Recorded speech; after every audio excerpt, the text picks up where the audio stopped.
Somebody cannot walk inside a labor room not knowing what to expect, especially when they have had people telling them. Because you will see maybe the day you're pregnant, but very often when you're pregnant, people will come to you, and because you have a tummy, they'll be like, oh, you know, when I gave birth, it was like this, and it was like that. And you have those that will tell you, it was beautiful.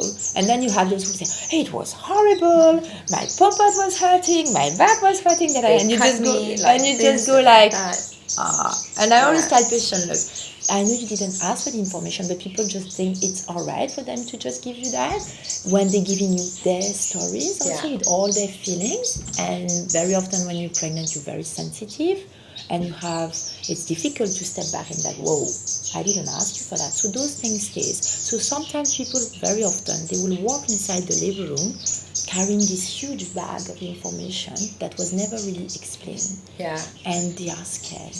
They're very scared. And I always tell the patients, look, you come in to have a baby. Okay? I'm talking about normal delivery stuff that I find. I'm not saying people that have loads of complications, right? But you come in to have a baby. This is a positive thing.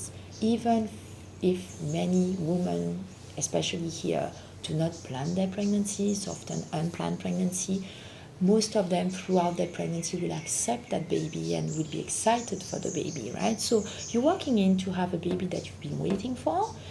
If you walk in being all negative or scared or it's not going to go well, I don't think they will take good care of me, blah, blah, blah, the person that's going to be there at the labor room and will see you will have this negativity to them.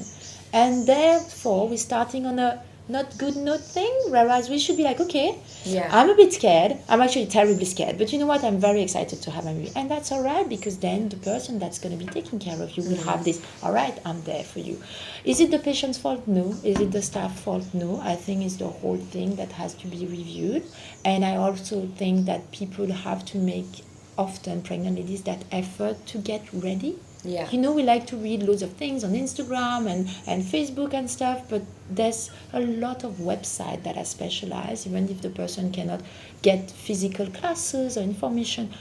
Try to check, you know, there's Instagram, like myself, I have a small Instagram page where I try to put information, and even if it's not for me, try to check a midwife or check websites that are official websites, will give you the proper information, so you walk in with knowledge, and you don't walk in not knowing anything, because that's when it gets scary. And also what happens is that sometimes family or family members, they step in a bit and they're like, why are you doing this, or why is this like that, and that creates a lot of anxiety for the patient. So sometimes in labor room, because in Seychelles the way it works, when you go to labor room, you're allowed to come with one person, rather your partner or your friend, whatever. In Seychelles it's very common that the mother comes with the patient, the grandmother of that baby. It's in the culture. When I just came back from France, you will never see a mother in labor room in France. Like, the pregnant ladies will never come with their mother.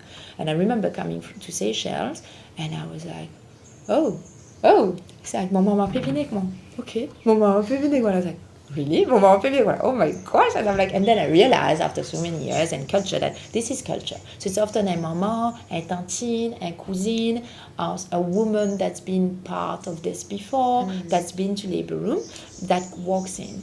But sometimes they are very anxious. Because, especially a mother, I think it's very hard for them because they know what labor is and they see their baby going through labor. And often they're not scared about the baby coming. They're scared about their daughter being in labor. They're scared that she's fine, and that creates a bit of anxiety. So sometimes mothers will come in with loads of good thoughts always, but they get a bit anxious. And we have to reassure them a lot, and that's fine. And then sometimes you'll have people that will come with somebody else who doesn't have the information, who maybe didn't enjoy her birth, or didn't have the birth she wanted to have. And the anxiety rises up, and then the negativity comes in. So very often, I don't do it very often, but a few times a week, I'll be like, can I talk to you? And then they come out, I'm like, okay, what's wrong? And she's like, you know, this. I'm like, okay, but you have to be the pole of positivity. Yeah. You are the rock of positivity in that room. You are the security of that patient, so you need to make sure that you stay always very positive. Anything that worries you, ask us. If you feel like this is a bit overwhelming for you, ask Miss Massage. I'm going to have a break. I need to eat, I need to drink, I need to recharge, and and then come back.